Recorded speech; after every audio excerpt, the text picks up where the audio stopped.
നാളെയും മറ്റന്നാളുമായിട്ടാണ് കറങ്ങാൻ പോകുന്നത്.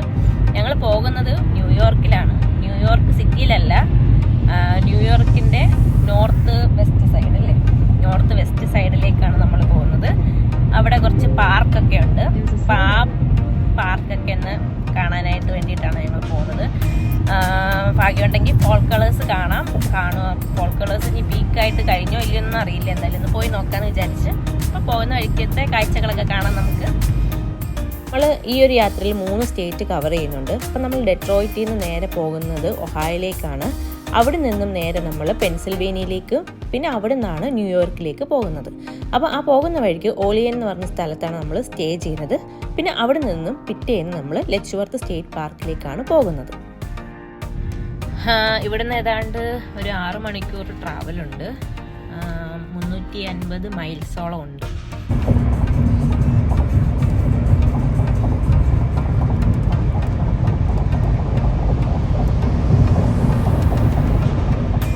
എലക്ഷൻ ആയതുകൊണ്ട് പോകുന്ന വഴിക്ക് ഇങ്ങനത്തെ ബിൽ ബോർഡ്സ് ഒക്കെ നമുക്ക് കാണാമായിരുന്നു കേട്ടോ. പക്ഷേ നാട്ടിലെ കൂട്ട് പ്രചാരണത്തിന്റെ ബഹളങ്ങളൊന്നും ഇവിടെ ഇല്ല കേട്ടോ.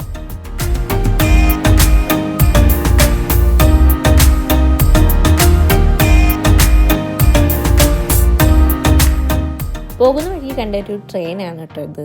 കൂടുതലും ഗുഡ്സ് ട്രെയിനുകളാണ് ഇവിടെ ഉള്ളത്. പാസഞ്ചർ ട്രെയിനുകളും ഉണ്ട്.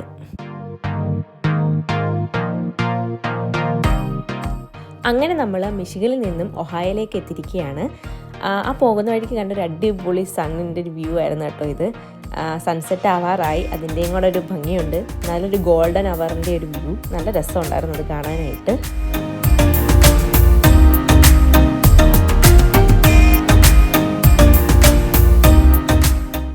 ഇതാ ഈ കാണുന്നത് ഒഹായോയിലുള്ള ജീപ്പിൻ്റെ പ്ലാന്റാണ്.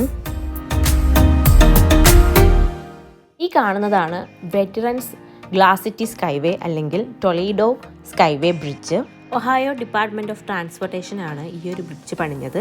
2007 ഈ ബ്രിഡ്ജിൻ്റെ പണിയൊക്കെ തീർന്നിട്ട് ഓപ്പൺ ചെയ്തത്.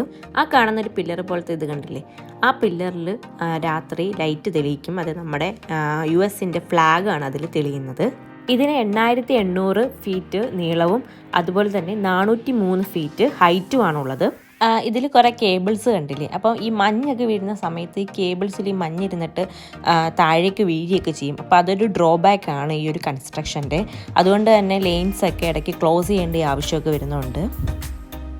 ഇവിടെ നമുക്ക് ടോൾ കൊടുക്കണം. അപ്പം ഇവിടെ മെയിനായിട്ടുള്ളത് ഈസി പാസ്സും ഉണ്ട്, ക്യാഷായിട്ട് നമുക്ക് പേ ചെയ്യാം.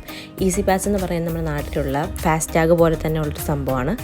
അപ്പം ഈസി പാസ് ഉള്ളവർക്ക് പെട്ടെന്ന് തന്നെ പോകാം. പിന്നെ ക്യാഷ് ഉള്ളവർ ദാണ്ട് ഈ ഒരു ഫസ്റ്റ് കൗണ്ടറിൽ നിന്നും ടിക്കറ്റ് എടുക്കും. ആ ടിക്കറ്റ് എടുത്തിട്ട് അടുത്ത കൗണ്ടറിൽ കൊണ്ടുപോയി നമ്മൾ പേ ചെയ്യണം, ക്യാഷ് ആണെങ്കിൽ. പോകുന്ന വഴിക്ക് തന്നെ കുറേ പശുക്കളെയും അതുപോലെ തന്നെ കൃഷി ചെയ്യുന്ന സ്ഥലങ്ങളും ഒക്കെ നമുക്ക് കാണാൻ പറ്റി.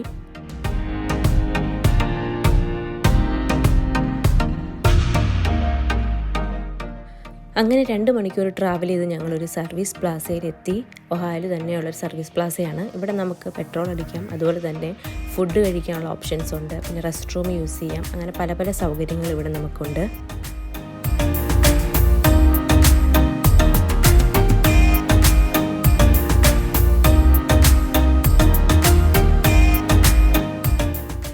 അവിടുന്ന് ഞങ്ങൾ ഫുഡൊക്കെ കഴിച്ചിട്ട് തിരിച്ച് ഞങ്ങൾ യാത്ര തുടർന്നു.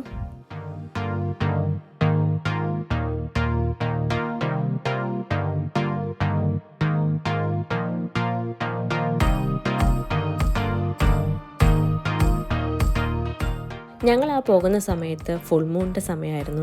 അതുകൊണ്ട് തന്നെ നല്ലൊരു ഫുൾ മൂണിൻ്റെ വ്യൂ നമുക്ക് ആ പോകുന്ന വഴിക്ക് കാണാൻ പറ്റുന്നുണ്ടായിരുന്നു. കുറേ അടുത്തായിട്ടായിരുന്നു ആ ഒരു സമയത്ത് മൂൺ ഉണ്ടായിരുന്നത്. ആ വ്യൂ നല്ല ഭംഗിയുണ്ടായിരുന്നു. അങ്ങനെ നമ്മൾ ക്ലീവ്ലാൻഡിൽ എത്തിയിരിക്കുകയാണ്. ഇത് ഒഹായോയിലെ മെയിൻ ഒരു സിറ്റിയാണ് ക്ലീവ്ലാൻഡ്. ഇവിടെ തന്നെ നമുക്ക് പോകുന്ന വഴിക്ക് വലിയ ബിൽഡിങ്സൊക്കെ കാണാമായിരുന്നു. ആ ലൈറ്റൊക്കെ കത്തിച്ച് നിൽക്കുന്നത് കാണാൻ നല്ല രസമുണ്ടായിരുന്നു രാത്രിയിലെ ആ വ്യൂ കാണാനായിട്ട്.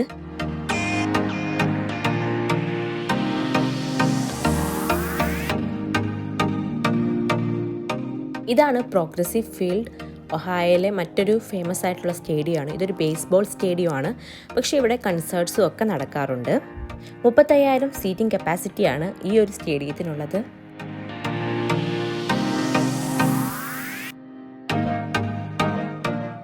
അത്രയും വലിയ സിറ്റി ആയിരുന്നിട്ടും പോകുന്ന വഴിക്കൊക്കെ നമുക്ക് റോഡ് സൈഡിൽ ഇതുപോലുള്ള വിൻഡ് മില്ലൊക്കെ കാണാൻ പറ്റിയിരുന്നു.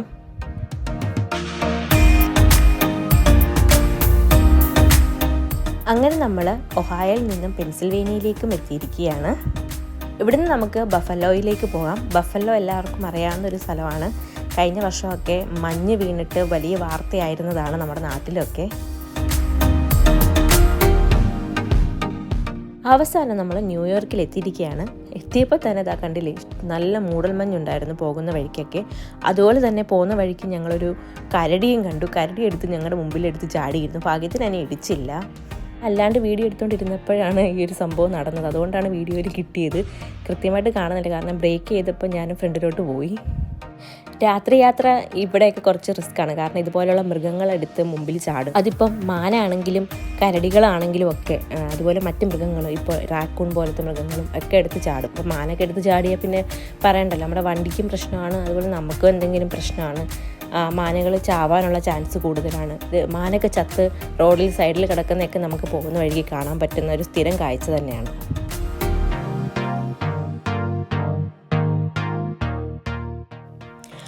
അങ്ങനെ അവസാനം 12 മണിയായപ്പം ഞങ്ങൾ സ്റ്റേ ചെയ്യുന്ന ഹോട്ടലിലെത്തി. പിന്നെ ഞങ്ങൾ നേരെ പോയി ഹോട്ടലിൽ കയറിയിട്ട് അവിടെ പോയി കിടന്ന് ഉറങ്ങുകയാണ് ചെയ്തത്. ഇനി നമുക്ക് രാവിലെ കാണാം. Good morning. അങ്ങനെ രാവിലെ എഴുന്നേറ്റ് ആ ഒരു റൂമിൻ്റെ വിൻഡോയിലൂടെ നോക്കിയപ്പോൾ കണ്ട കാഴ്ചയാണ് കേട്ടോ ഇത്. നല്ല മൂടൽമഞ്ഞായിരുന്നു. ആ സമയത്ത് അത്യാവശ്യം നല്ല തണുപ്പുണ്ടായിരുന്നു. പിന്നെ തണുപ്പ് കുറച്ച് കുറഞ്ഞ് വന്നിരുന്നു. നല്ലൊരു വ്യൂ ആയിരുന്നു കേട്ടോ അത്.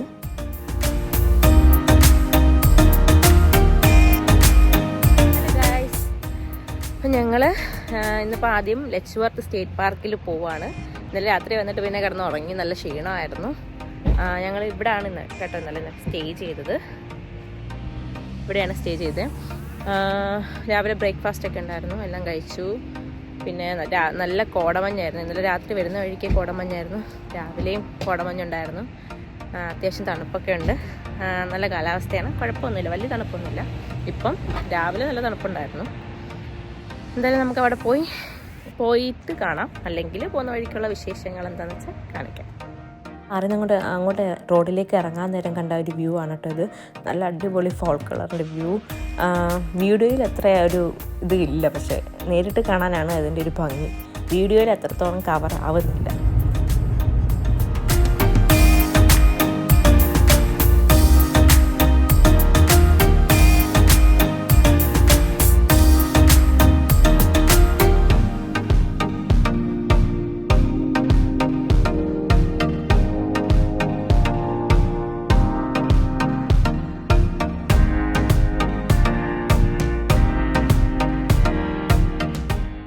ഇപ്പം ഞങ്ങൾ പൊയ്ക്കൊണ്ടിരിക്കുന്നത് ന്യൂയോർക്കിലെ ഒരു ഗ്രാമപ്രദേശത്തോടാണ് കേട്ടോ.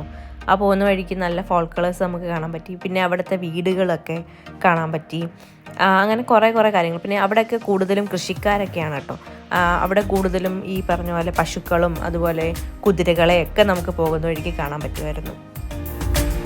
ന്യൂയോർക്ക് എന്ന് പറയുമ്പം എല്ലാവരുടെയും മനസ്സിൽ ആദ്യം വരുന്നത് ന്യൂയോർക്ക് സിറ്റിയും ടൈം സ്ക്വയറും അതൊക്കെയാണ്. പക്ഷേ ന്യൂയോർക്കിൻ്റെ നോർത്ത് സൈഡിലേക്ക് പോയാൽ നമുക്ക് ഇതുപോലുള്ള കാഴ്ചകൾ കുറേ കാണാം. കുന്നും മലകളും അരുവികളും പുഴകളും വെള്ളച്ചാട്ടങ്ങളും അങ്ങനത്തെ നേച്ചറിനെ ഇഷ്ടപ്പെടുന്നവർക്ക് ഒരുപാട് എക്സ്പ്ലോർ ചെയ്യാനുള്ള സ്ഥലങ്ങൾ ന്യൂയോർക്കിൻ്റെ നോർത്ത് സൈഡിലുണ്ട്.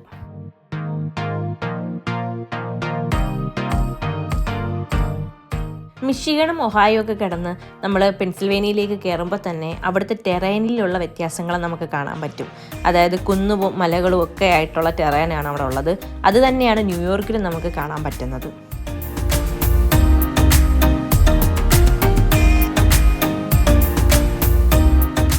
ഞങ്ങൾ പോകുന്ന വഴിക്ക് നമുക്ക് ഫോൾ കളേഴ്സ് കുറേ കൂടെ പീക്കായിട്ടൊക്കെ കാണാൻ പറ്റിയിരുന്നു. എന്നാൽ ചിലയിടത്തൊക്കെ പീക്കായിട്ട് ഇലകളൊക്കെ കൊഴിഞ്ഞു തുടങ്ങിയിരുന്നു. മറ്റ് ചിലയിടത്ത് ഇതുപോലെ പച്ച കളറായിട്ട്, അതായത് പീക്കാവാനായിട്ട് തയ്യാറെടുക്കുന്നതായിരുന്നു കാണാൻ പറ്റിയത്.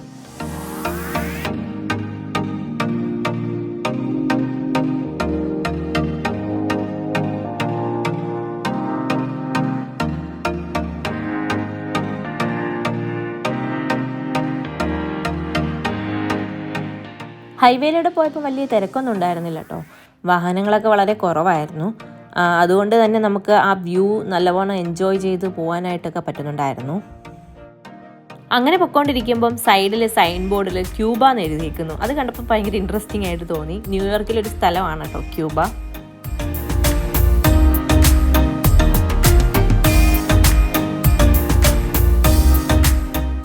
ഈ ഭാഗങ്ങളിൽ മുകളിലൊക്കെ നല്ല പീക്ക് കളർ നമുക്ക് കാണാൻ പറ്റുന്നുണ്ട്. പക്ഷെ താഴെ ഭാഗങ്ങളിലൊക്കെ കണ്ടില്ലേ, ഇലകളൊക്കെ കൊഴിഞ്ഞു തുടങ്ങിയിരുന്നു.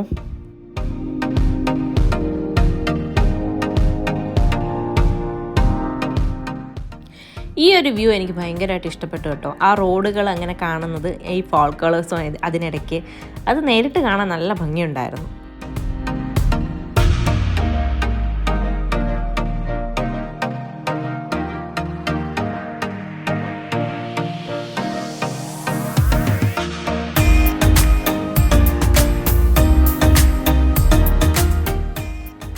പോകുന്ന വഴിക്ക് കുറേ കുതിരകളെ നമുക്ക് കാണാം.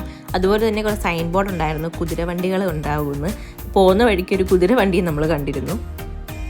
ഇതെല്ലാം ഗ്രാമപ്രദേശങ്ങളാണ് കേട്ടോ. എല്ലാം ഈ പറഞ്ഞ പോലെ കുറേ കുതിരകളെയൊക്കെയാണ് ഈ ഭാഗത്തെല്ലാം കാണാൻ പറ്റുന്നത്. പിന്നെ കർഷകരാണ് കൂടുതലും ആൾക്കാരെന്നാണ് എനിക്കും തോന്നുന്നത്. അങ്ങനെ ഞങ്ങൾ ലെച്ച്വർത്ത് സ്റ്റേറ്റ് പാർക്കിലേക്കുള്ള റോഡിലേക്ക് കയറി. അവിടെ ചെന്നപ്പം നീണ്ട ക്യൂ ആയിരുന്നു. എന്തിനുള്ള ക്യൂ ആയിരുന്നു ഞങ്ങൾക്ക് ആദ്യം അറിയില്ലായിരുന്നു. അപ്പുറത്തെ സൈഡിൽ കൂടെ വണ്ടികളെല്ലാം പോകുന്നതുകൊണ്ട് ഈ ഒരു സൈഡിൽ മാത്രമായിരുന്നു ഈ നീണ്ട ക്യൂ. അപ്പം ഞങ്ങൾ ഈ പോയത് ശനിയാഴ്ചയായിരുന്നല്ലോ. അപ്പം വീക്കെൻഡ് ആയതുകൊണ്ട് പാർക്കിലേക്കുള്ള തിരക്കായിരുന്നു കേട്ടോ ഈ കാണുന്നത്. ആ നീണ്ട ക്യൂ, വണ്ടികളുടെ ക്യൂ നമുക്ക് കാണാൻ പറ്റുന്നുണ്ട് ഈ ഒരു വ്യൂവിൽ. വീക്കെൻഡ്സിലെല്ലാം ഇതുപോലത്തെ മെയിനായിട്ടുള്ള സ്ഥലങ്ങളിലെല്ലാം നല്ല തിരക്കായിരിക്കും എപ്പോഴും. ബാക്കിലുള്ള തിരക്കാണ്, ഇതുപോലെ നീണ്ട ക്യൂ ആണ് ബാക്കിലും ഉണ്ട്.